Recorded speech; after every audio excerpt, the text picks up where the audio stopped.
Good. All right, so I have my ball of clay, but it is not round right now. And if it goes fast, you can see it's wonky. So I'm gonna use my seal hands to get it as round and volcano-like as possible here.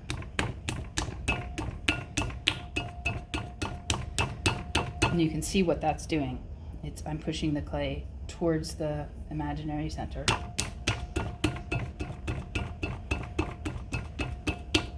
And down towards the wheel head. I want it to meet here. And then I'm going to use my finger to seal it so there's no air getting under there anywhere. No, there's no air gaps. All right, now I can go really fast and it won't fly off. It's still a little wobbly. It's okay, we'll fix that in a second. I'm gonna add lots of water so that my hands and the clay are wet so they'll slip next to each other. And you want me to do all the directions again? No. Okay. Just do whatever you want. So I'm pulling towards myself. I like that. And it does create kind of a volcano cone shape as you pull it in towards the center. And then... And the purpose of that was to center, but also add moisture throughout the clay, correct? Oh, yeah, a little okay. bit. It gets it... Yeah. Gets it ready for shaping. And gets rid of any... It's basically wedging on the wheel. Okay. We're trying to pop any air bubbles, if you feel any wonkiness. So right now I'm pushing down with my thumbs to get it back. It's the same as the karate chop motion, but you can use your thumbs if you want. I like the thumbs. I think that's good. Two thumbs together like butterfly hands. And I'm pushing at an angle, that karate chop angle. The why I like the karate chop is because you can see what I'm doing. Because when I put my hands over the clay, you can't tell where I'm putting pressure.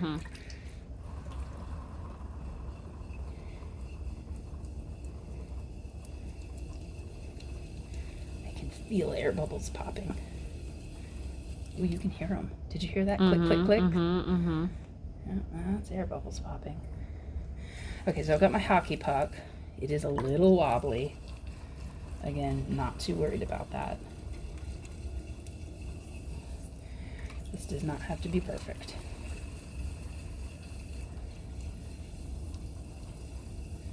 So when you can put your hands on here and they don't move that much, then your clay is centered. I'm getting a little wobble that I'm pretty much going to ignore. I think it's air bubbles. Okay, so I got my hockey puck. It needs an undercut. And then it needs a swimming pool in the center. And I took that other cylinder and I went skinny and tall. This one I'm going to pull it all the way out to here and go up.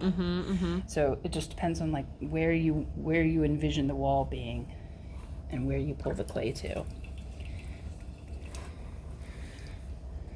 So I guess I like to use my fingers.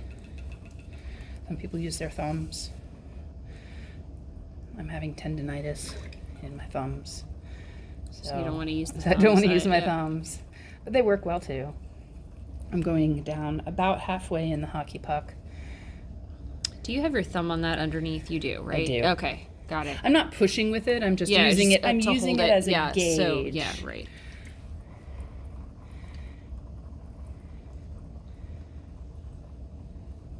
And my hands are staying relatively still, which is good. It means there's not that much of a wobble there.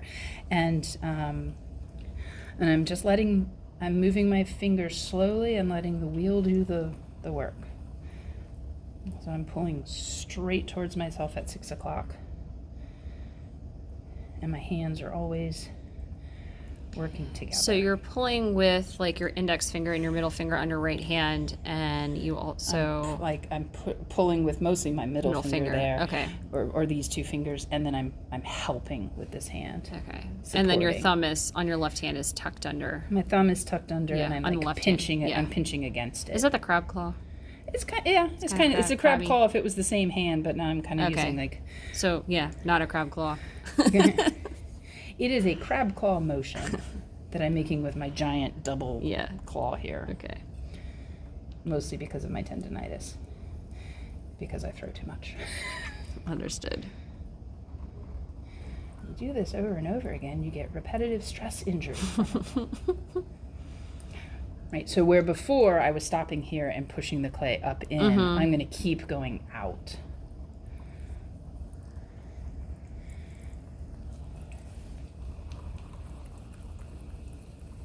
And make this inside here bigger and wider.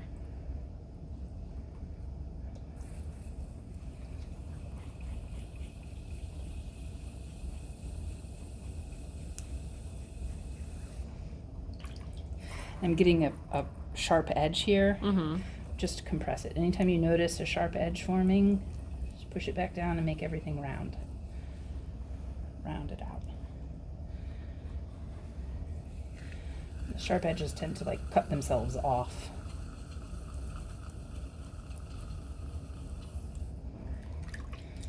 Okay.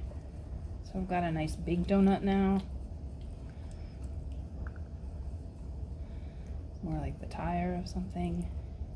And now is where I can use my rib to compress the bottom.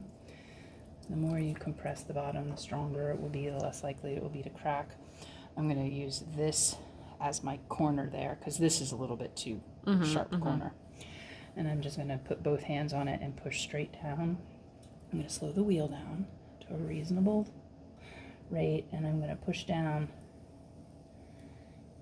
And you can see what that's doing. It's making the bottom flat and, oh, I dug a hole in there. Flat and straight. And it also got all of the moisture out of there.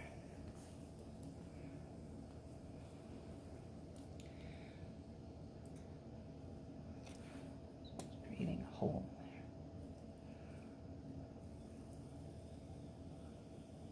That's better. Okay. So now I've got the bottom of my flower pot, planter, whatever, and now I'm going to raise the walls. But again, I'm going to envision raising them in a volcano shape instead of straight up, because if you tried to pull them straight up, you end up with a bowl. Which is fine if you want a bowl, but if you want a flower pot, everything should be wet. Clay should be wet, your hands should be wet. So you're using like the heel of your right hand and then pinching motion with your left. Yeah, I'm pinching and supporting and pushing. Yeah. And again, this really all like personal preference and whatever, however you can get your hands to work for you.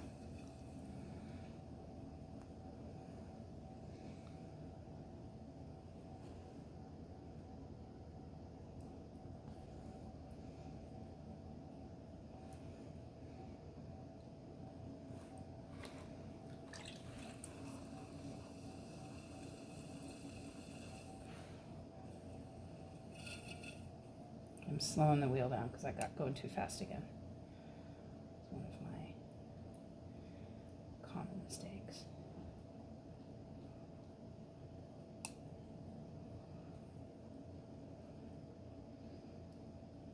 Okay, I feel like that's not flower pot shaped, but I'll show you how to make it flower pot shaped.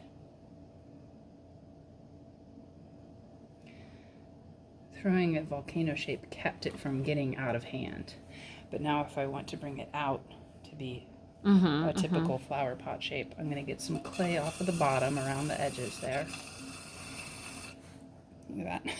I really enjoy that part with the rib. I can't really explain. It's just I find it very satisfying. It is very satisfying. So now my outside is nice and smooth and cleaned up. And now I'm going to put this inside, and I'm going to tilt it out. Oh, and cool. the whole wall is going to come out to the shape that I want. So first I'm going to make sure I don't have a swimming pool in the bottom. And I'm going to smooth out my edges, my rim here, so it's not pointy or jagged or anything. And then I'm going to clean this up because I don't want to add any goop to anything.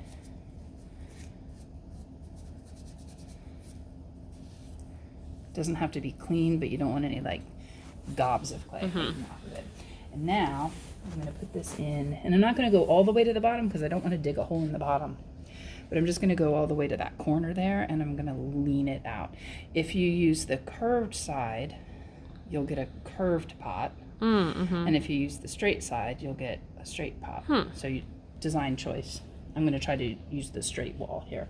Both of my hands are touching either each other or the rib.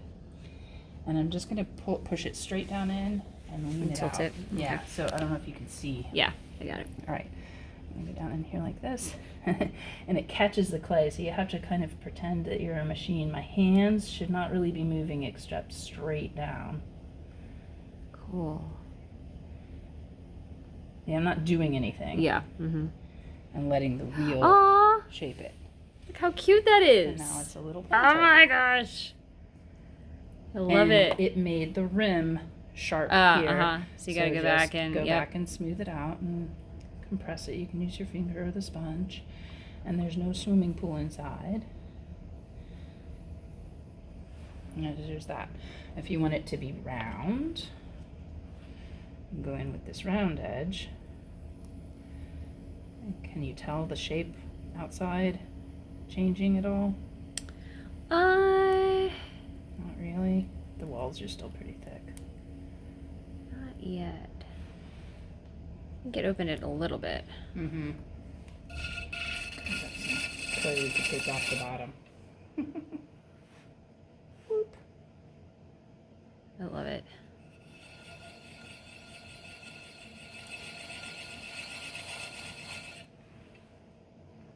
So is the rib like the last thing you do? Yeah. The rib is the last okay. thing. So And- inside, and outside. By the time you're using the rib, your clay is mostly, it looks dry. Yeah.